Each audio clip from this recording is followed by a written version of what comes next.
Alors que l'entreprise, en partenariat avec d'autres acteurs engagés, poursuit les travaux de réhabilitation du tronçon Tchamanzaka-Luilou, récemment objet des spéculations et d'alertes médiatiques attisées par certains acteurs politiques tendancieux, des actes regrettables de vandalisme continuent de ternir l'avancée de ce projet vital. Dans la cité Gécamine-Luilou, certains compatriotes animés par une mauvaise foi manifeste s'en prennent délibérément aux engins de ces entreprises chargées de la réhabilitation de cette voie stratégique, pourtant empruntée quotidiennement par les véhicules des grandes entreprises minières.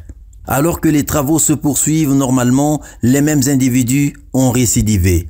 Casse des vitres, détérioration du matériel, tentative d'agression physique contre les chauffeurs et ouvriers affectés aux travaux. Ces comportements irresponsables constituent une entrave grave au progrès collectif. Leurs auteurs s'exposent à des poursuites judiciaires. Ces actes de sabotage portent un coup sévère aux efforts de développement entrepris par le gouvernement provincial, déterminé à offrir aux lois là-bas une nouvelle image, celle du progrès et de la stabilité impulsée par le chef de l'État, Félix-Antoine Tshisekedi Tshilombo. Ce vandalisme, fruit d'une manipulation manifeste d'un réseau obscur d'acteurs politiques et d'un manque flagrant de patriotisme, doit être fermement condamné.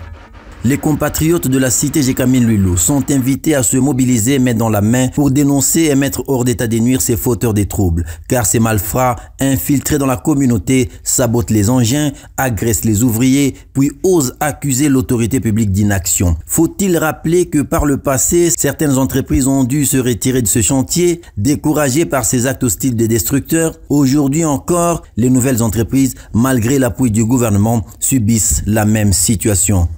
Il faut le dire clairement, sans l'accompagnement des populations locales, notamment celles de Luilou, aucun projet ne pourra réussir, car l'ennemi du développement n'est plus extérieur, il est parmi nous. Il est de Luilou et il vit à Luilou. À chacun désormais de choisir, accompagner la lumière du progrès ou s'enfermer dans les ténèbres de la haine et du sabotage.